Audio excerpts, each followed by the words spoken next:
പരിശുദ്ധ പരമ ദിവ്യകാരുണ്യത്തിന് എന്നേരവും ആരാധനയും സ്തുതിയും പുകഴ്ചയും ഉണ്ടായിരിക്കട്ടെ. വിശുദ്ധ ലൂക്കായുടെ സുവിശേഷം 5-ാം അധ്യായം 3-ാമത്തെ തിരുവചനത്തിൽ നമ്മൾ ഇപ്രകാരമാണ് വായിക്കുക.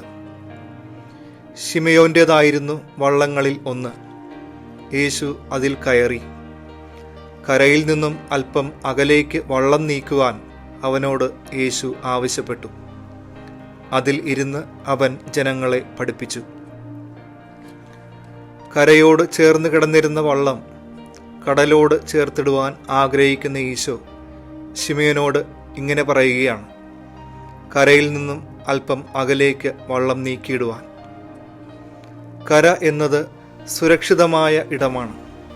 അവിടെ നമുക്ക് സ്വസ്ഥതയും സുരക്ഷിതത്വവും തോന്നും. എന്നാൽ കടൽ അത്ര സ്വസ്ഥത തരുന്ന ഒന്നല്ല, അത്രയ്ക്ക് സുരക്ഷിതവുമല്ല.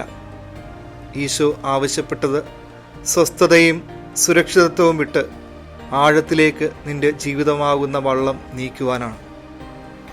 വിശ്വാസത്തിൻ്റെ ആഴത്തിലേക്കാണ് ഈശോയുടെ ആഹ്വാനം. ഈ ആഴത്തിലാണ് വല ഇടേണ്ടത്. കടലിൽ ആഴമുള്ള ഭാഗത്ത് മർദ്ദം കൂടുതലായിരിക്കും. ആ ജലം തണുത്തതും ഇരുണ്ടതുമായിരിക്കും. ഈ ജലത്തിലേക്കാണ് കർത്താവ് പറയുന്നത് വലയിടുവാൻ.